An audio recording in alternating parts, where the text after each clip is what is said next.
అందరికీ నమస్కారం. పెన్షనర్లందరికీ మరో గుడ్ న్యూస్. ఇలాంటి పెన్షనర్లందరికీ కూడా ప్రతి సంవత్సరం 12,000 రూపాయలు అదనపు పెన్షన్ అయితే ఇవ్వబోతున్నారు. సో దానికి సంబంధించిన వివరాలు తెలుసుకుందాం. వీడియో కంప్లీట్గా చూడండి. అలాగే తప్పకుండా ఒక లైక్ చేసి ఛానల్ని సబ్స్క్రైబ్ చేసుకోండి. వివరాల్లోకి వెళ్ళిపోదాము. ఎన్పిఎస్ పెన్షనర్లు ఎవరైతే ఉన్నారో వారికి బిగ్ రిలీఫ్ అయితే దొరకనుంది. ఇక్కడ నుంచి మెడికల్ బిల్స్ లేకపోయినా కూడా ఖాతాల్లోకి డబ్బులు. కొన్ని రూల్స్ అయితే మార్చింది కేంద్రం. వివరాలు చూస్తే నేషనల్ పెన్షన్ సిస్టమ్ ద్వారా పింఛన్ పొందుతున్నటువంటి కేంద్ర ప్రభుత్వ పెన్షనర్లు, ఫ్యామిలీ పెన్షనర్లకు అదిరిపోయే శుభవార్త. ఫిక్స్డ్ మెడికల్ అలవెన్స్ ఎఫ్ఎంఏకి సంబంధించి కేంద్ర ప్రభుత్వం కీలక నిర్ణయం తీసుకుంది. ఇకపై ఈ ఫిక్స్డ్ మెడికల్ అలవెన్స్ డబ్బులు ఎలాంటి మెడికల్ బిల్లులు మీరు సబ్మిట్ చేయాల్సిన అవసరం లేకుండానే డైరెక్ట్గా మీ బ్యాంకు ఖాతాల్లో జమ చేయనున్నారు. అది ఏ అకౌంట్లో వేస్తారంటే ఇప్పటి వరకు పెన్షన్ ఏదైతే పడుతుందో అదే అకౌంట్లో నేరుగా మీకు ఈ డబ్బులు కూడా జమ చేయడం జరుగుతుంది. ఇది ప్రతి నెల కూడా మీ అకౌంట్లో వేయడం జరుగుతుంది. ఈ మేరకు కేంద్ర ఆర్థిక మంత్రిత్వ శాఖ ఆధ్వర్యంలోని ఖర్చుల నిర్వహణ విభాగం ఆఫీస్ మెమరాండం కూడా జారీ చేసింది. ఈ ఫిక్స్డ్ మెడికల్ అలవెన్స్లు పొందేందుకు ఇకపై మీరు ఎలాంటి బిల్లులు అంటే మెడికల్ బిల్లులు కానీ, డాక్టర్ బిల్లులు కానీ, ఇలాంటి క్లెయిమ్ సర్టిఫికెట్లు ఏం అవసరం లేదు. డైరెక్ట్గా మీకు వేయడం జరుగుతుంది.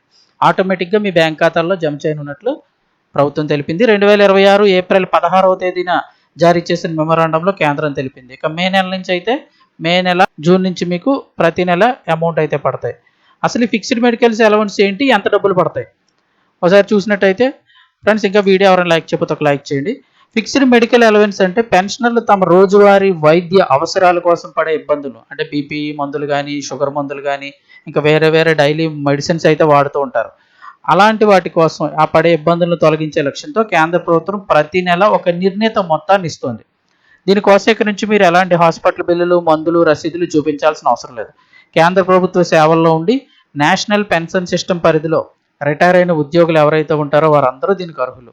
అలాగే ఎవరైతే కేంద్ర ప్రభుత్వ ఆరోగ్య పథకం సిజిహెచ్ఎస్ సదుపాయం లేని ప్రాంతాల్లో నివసిస్తున్నారో లేదా సిజిహెచ్ఎస్ ఓపీడీ సదుపాయాన్ని వదులుకున్నారో వారికి మాత్రమే ఈ నగదు పొందేందుకు అవకాశం ఉంటుంది. ఇది గమనించండి. అలాగే పెన్షన్ పథకంలో చేరిన వారు తప్పనిసరిగా తమకు ఎఫ్ఎంఏ కావాలని దరఖాస్తు చేసుకోవాల్సి ఉంటుంది. ఒకవేళ మీరు ఈ స్కీమ్లో ఉంటే ఈ నెలకి ఎంత డబ్బులు ఇస్తారు? ప్రస్తుత నిబంధనల ప్రకారం అర్హులైన పెన్షనర్కి ఫిక్స్డ్ మెడికల్ అలవెన్స్ కింద ప్రతి నెల 1000 రూపాయల చొప్పున మీకు అందజేయడం జరుగుతుంది. ఏడాదికి మొత్తం 12,000 రూపాయలు నేరుగా మీ పెన్షన్ ఖాతాతో పాటు జమ చేస్తారు.